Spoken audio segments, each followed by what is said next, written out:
Hey, what's going on, guys? Before you all kick off your 4th of July weekend, I wanted to do a quick video update and introduce you guys to one of our 2 brand new builds that we're going to be adding to our channel. This vehicle has a lot of people really excited. It's got me excited. Hell, even T-Bone's really excited. So without further ado, I want to introduce you guys to our 1965 Pontiac GTO.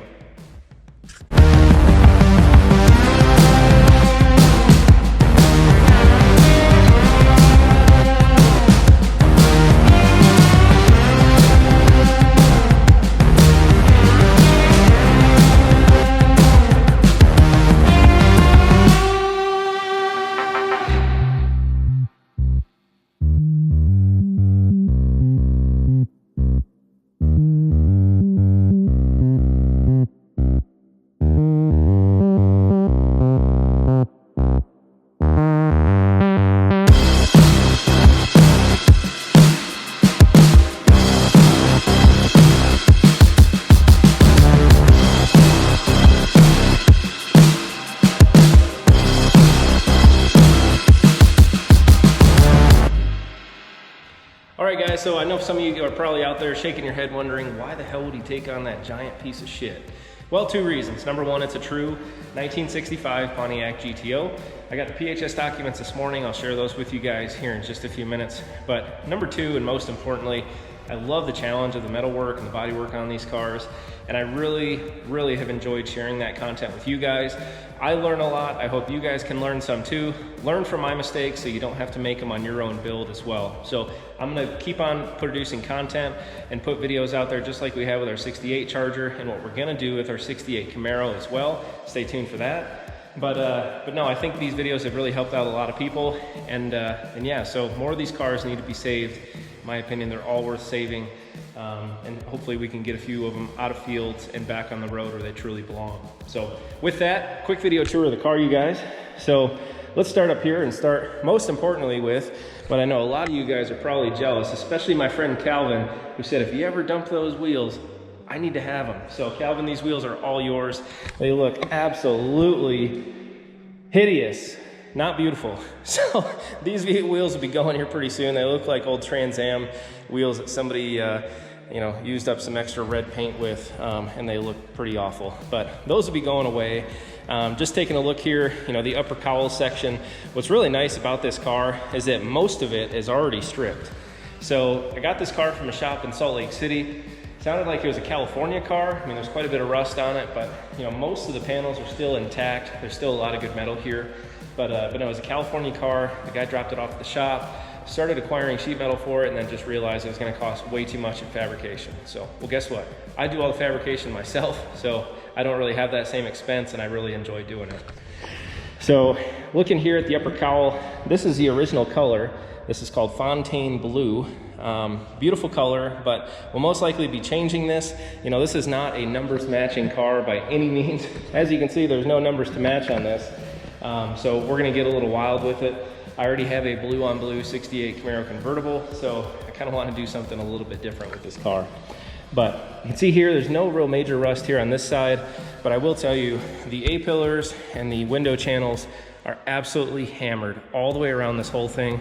The roof itself is actually really good. I don't see anything too crazy here.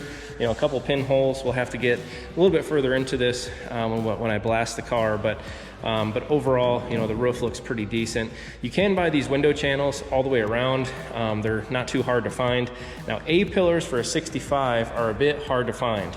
You've got your A-pillar cover here, which encapsulates your A-pillar, but this channel inside here we're gonna have to replace. I'll probably try to look at a 66, 67 GTO A-pillar, make some modifications, and we'll make that right. But all the window channels, front and rear, are completely shot on this car. Did come with a steering wheel, steering box. You can see here the sway bars, all the linkage is here. The frame is actually in surprisingly good condition. I can tell it's definitely been cleaned, had a light stripping done to that, but I'm pretty happy about that I won't have to replace everything on this car, and especially the frame. We'll probably start on, we'll probably get this body up off the frame, get the frame out, get it blasted, get it powder coated, and get it back underneath the car. But our firewall is in pretty good shape all the way around. Our data plate's still intact as well. You can see here more with this window channel. Again, it's just completely hammered all the way around. Doors. So, you know, I presume these are original doors. You can see the Fontaine blue here on the inside. Nothing special about these. I will be looking to replace the doors. You know, I haven't actually pulled these zip ties off yet from transporting the car here, but, you know, hoping the door jamb and the upper rocker there is in decent shape. We will be doing full quarters on this car. You can see here there's a hole there.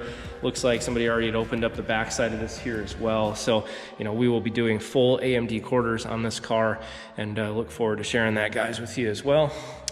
Rear deck filler here, same with the window channel. You know, we'll just go ahead and replace this when we do our rear quarters. Package tray doesn't look too terrible on this car. It's a little thin. We might do that too while we're at it. Looking at the back here, so, you know, it definitely needs a trunk pan, but not too big of a deal when you got the whole ass end of the car cut off. We'll do the trunk pan at the same time as this. Tail panel, we'll have to dig a little bit further here. Kind of see some bad stuff down in there. So, you know, most of this car, you know, is going to be rebodied here over the next couple months. Same thing on this side here with that full quarter. And yeah, again, I wish I could open up these doors for you guys, but you can see here, and I'll just give you a little sneak peek. This car is an original 389 4-speed car, non-tri-power, unfortunately, but still an original 4-speed car. Pedals are long gone, but yeah, so no real surprises in here. You know, I actually prefer to get cars that have been stripped to, at least to this extent. They're pretty honest at this point. You know, you're not hiding underneath, you know, stop signs and license plates, all these big ass holes like what I found on my 68 Camaro. Rear seat pan here, you can see some holes in that too. What's really nice is that for these cars, they actually make a complete belly pan that goes right up to the seam right there with this firewall, and it's the entire floor pan all the way up to the start of this transition here with the trunk pan. It's all one giant piece. We'll brace this up, we'll cut it out, do the entire thing all at one time. So that's the car. I'll show you guys my extensive spare parts I also received with this car. As you can see, this is the only thing I got.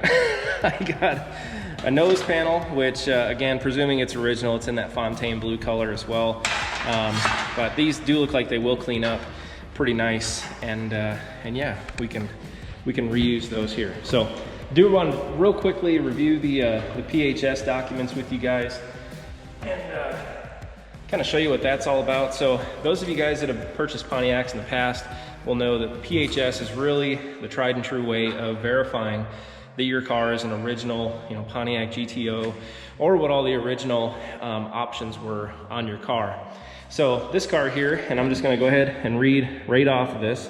You pay $100 for this, and it gives you basically all the original information about your car, the sales orders, receipts, I mean, any options, anything like that is gonna be highlighted on here. So you can see here, we have a 1965 Fontaine blue, interior blue, 65 manual, standard, 389 4-barrel, engine code WT, 335 horse, 10.75 comp ratio with our axle.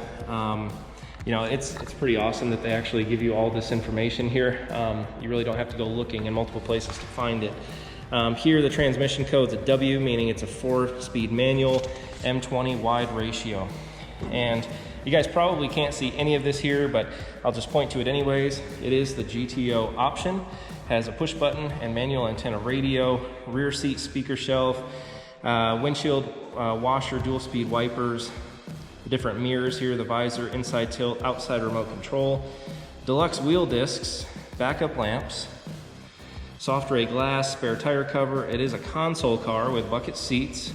It does have the ride and handling package with floor mats, safety track rear axle, 7.75 by 14 wheels, not those ones, thank God, with the 4-speed Synchromesh fully synchronized transmission. There is some additional information here just with what options were selected for this car, and really the rest of this is more general Pontiac information. You can get a lot of this off Google. There's also subscriptions to the GTO clubs and different things like that. But I'm excited about this car, you guys. I'm really excited. You know, my goal, again, with this car is to produce a 10-second car in the next 12 months using this.